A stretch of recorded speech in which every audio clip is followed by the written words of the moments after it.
This is walk number 2. Big G and I heading around the water. Second time today. First time was around 7:30 this morning.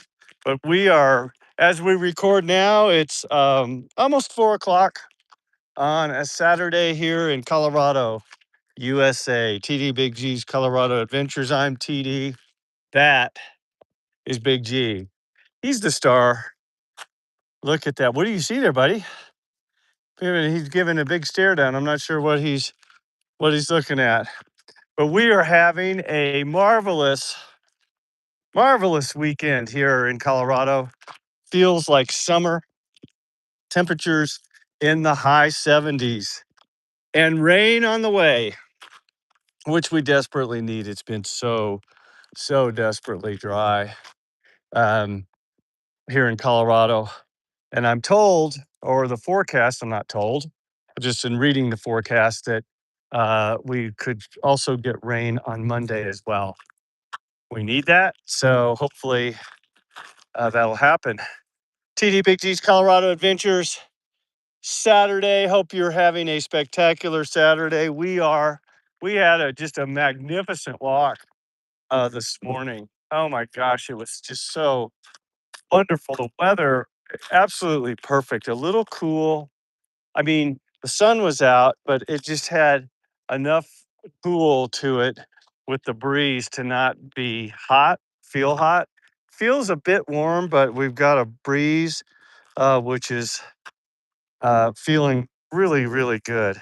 I'm going to let him smell and just take his time and do whatever he wants because he's had to stay home quite a bit this last week. I had, if you follow the channel, my wife is in Texas visiting family, and so I've been flying solo, which I can do. Not hard to do. I can do that, but it's hard on Big G when I get called to jury duty.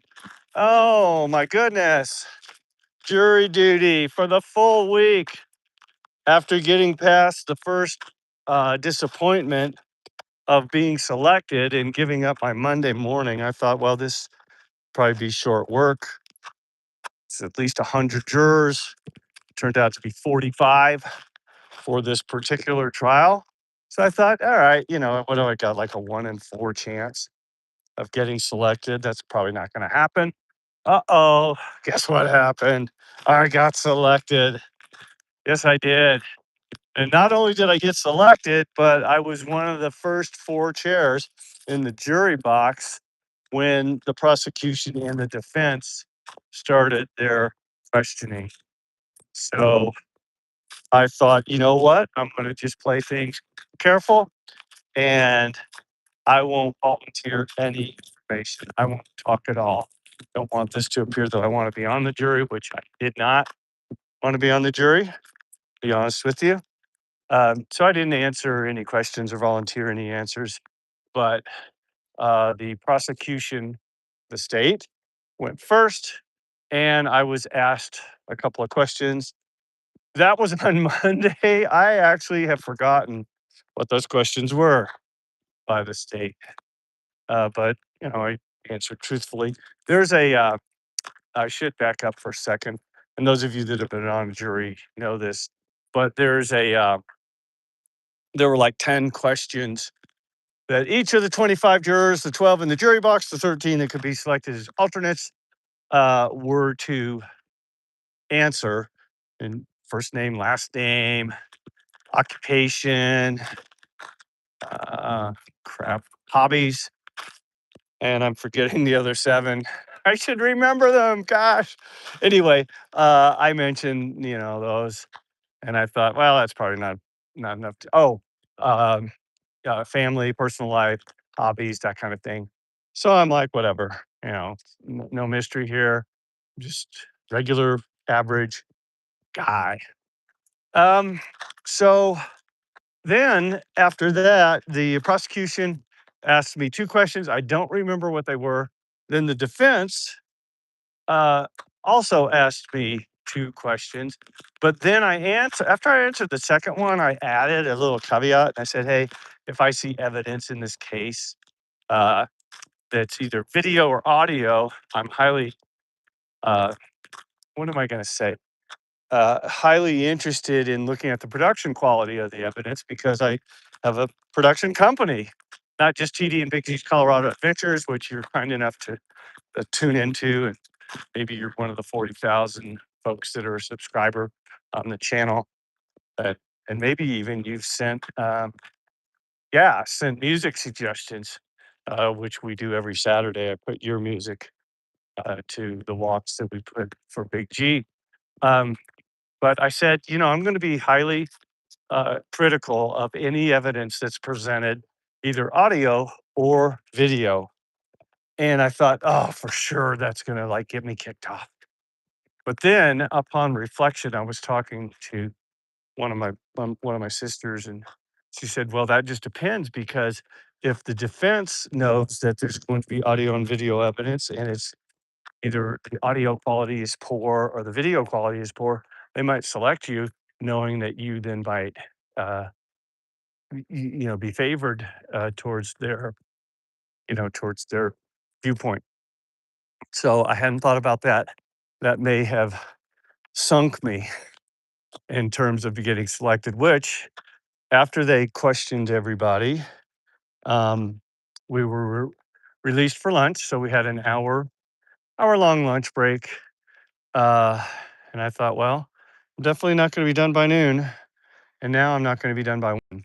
So the judge told us that we would um, have to be back in the courtroom by 1 o'clock, which I was. And we took our chairs. And then the judge said, I'm going to read the names of the 12 jurors that have been selected for the trial, or 13, and one of you is an alternate. That alternate has been chosen. You will not know the alternate until the trial is over, and then you go to deliberations, and then that person will be dismissed.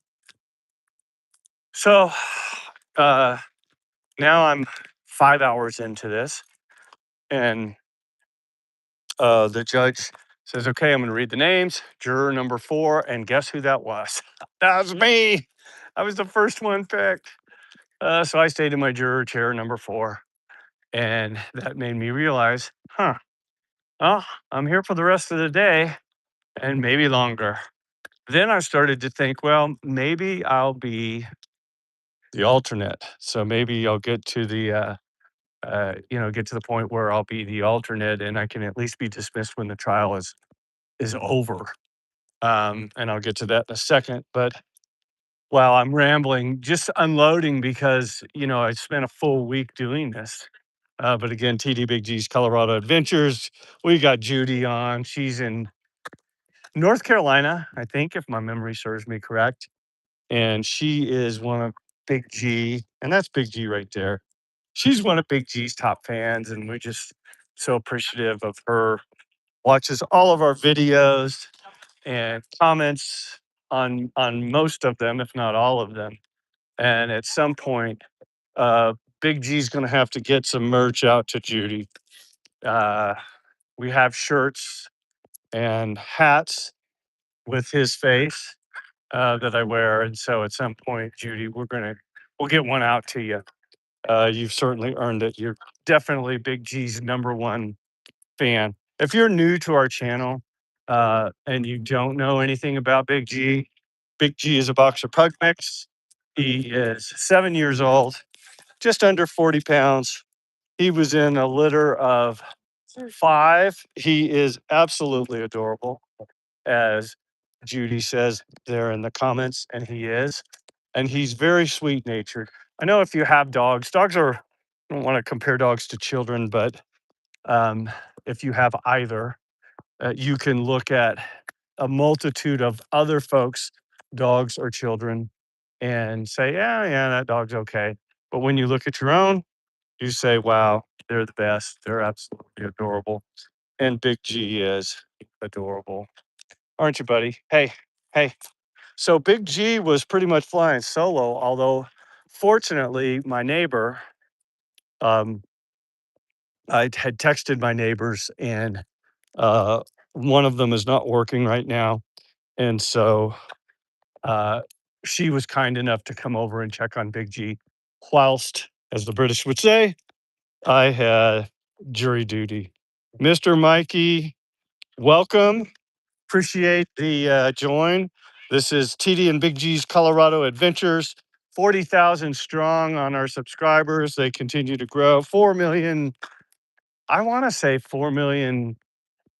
I don't want to overinflate our numbers because make us seem more popular than we are. And the fact that we have 4 million views just blows me away. It's ridiculous. But I mean, look at him.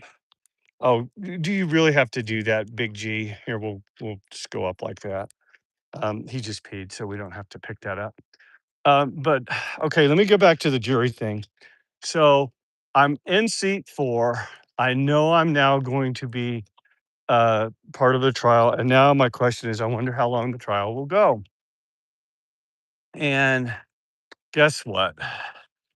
Once I sat in the chair and realized the tediousness and the preciseness of the questions, knowing that the prosecution was going to call at least 7 witnesses, then I knew it was pretty much going to be there all week.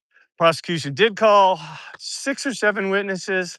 The case was a 6'3", 250-pound man, 5 prior charges of domestic violence and abuse and child abuse.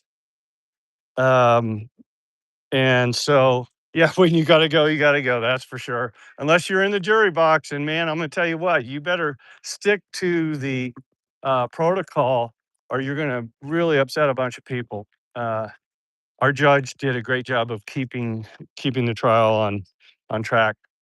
So going back to the defendant, defendant was 5 priors for domestic violence, and that included child abuse.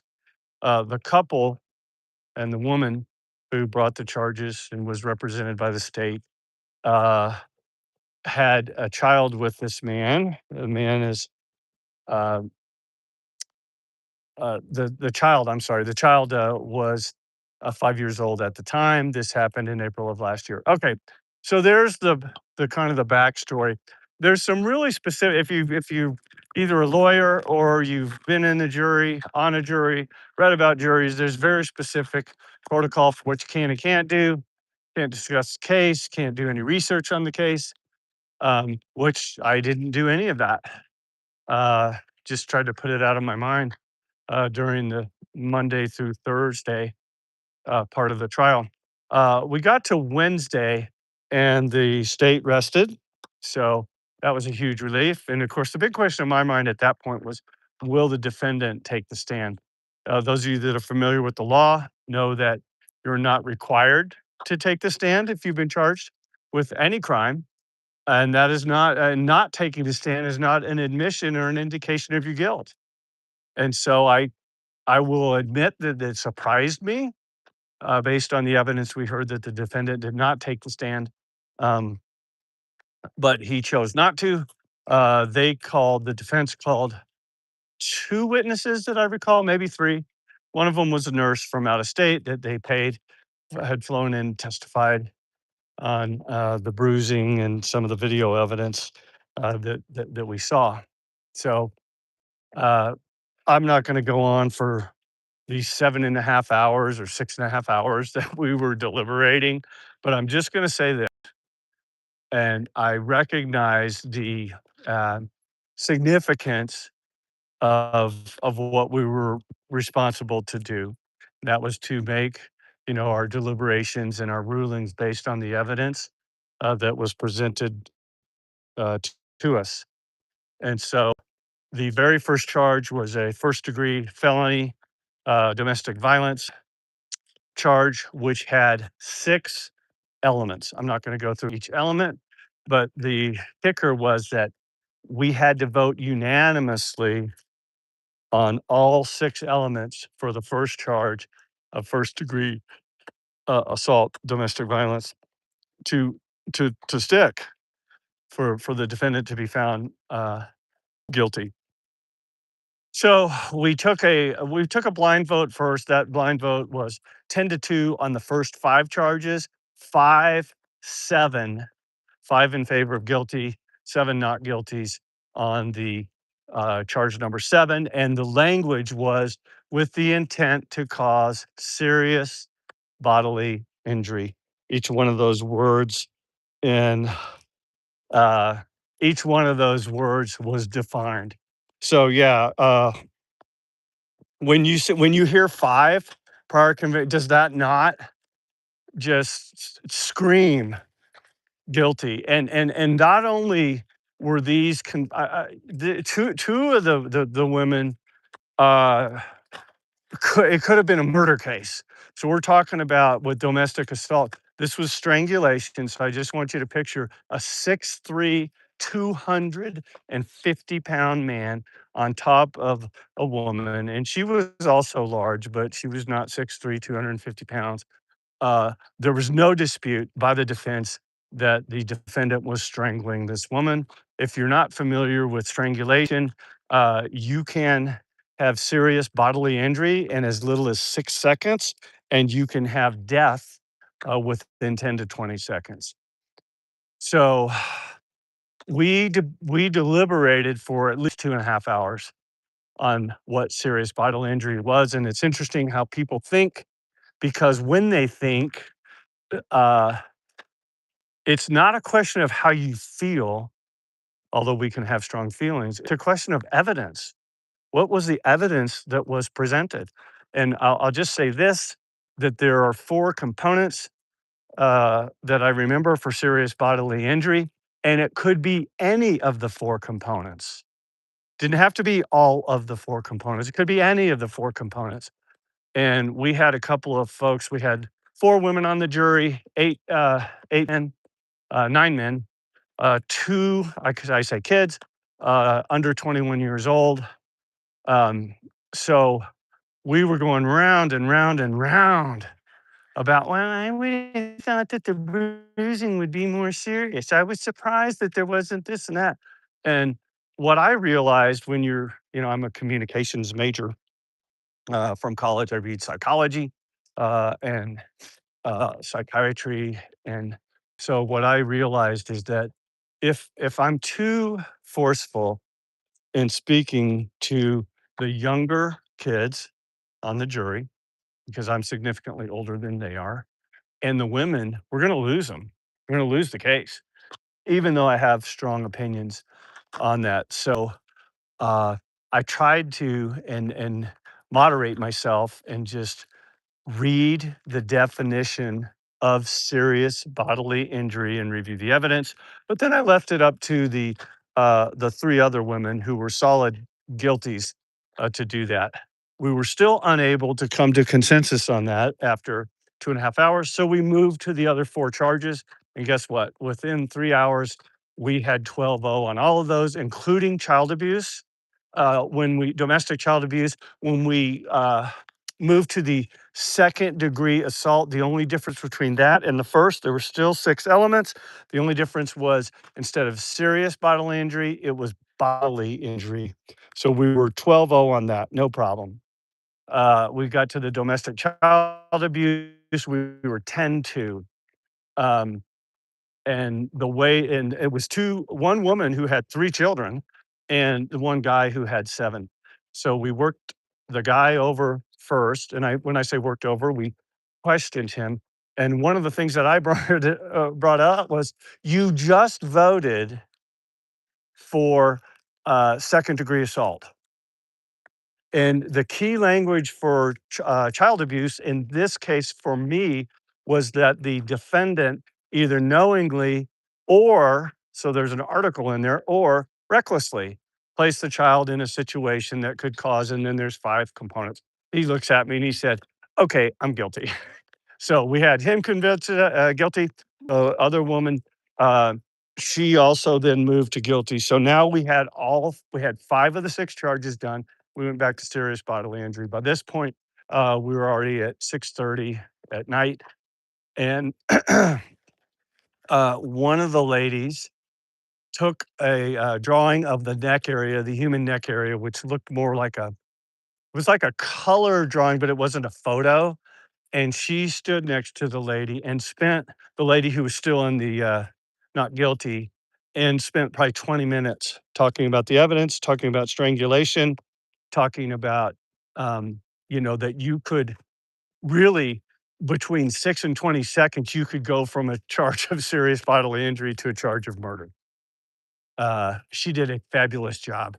Anytime any of the other men were trying to speak up, I just did the hand across your throat. Shut up.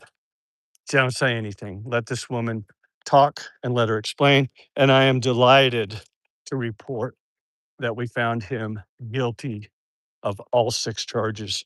This dirtbag is going to get probably 25 years in prison, po- possibly more. Uh, so wow, I rambled. So we're at 20 minutes. Good grief, what am I doing? But the deliberations took, like I said, almost 7 hours. So there you have it. Um, wow. And then I was very disturbed about the pictures that I saw, and did not sleep really that well the first night. Um, but I'm pleased to say that I called the DA the next morning and gave the DA my opinion on the way that the case was presented. That took about 20 minutes. And so I think now that I've rambled so much, I've worked it out of my system. So again, TD Big G's Colorado Adventures. Hope you're having a fabulous weekend. We're going to go and watch the Preakness Stakes today. Yeah, I think it's on in about 50 minutes, and kick back for the weekend. Uh, if you are a subscriber, we want to say thank you as you listen to this. If you're not, and you love dogs and you love mountains and water and mountain bike riding, this is your place. We don't charge anything. We just put good music on and lots of him. So we'll say bye for now. Love y'all. Have a wonderful, wonderful weekend, and we will talk to you soon. Bye for now.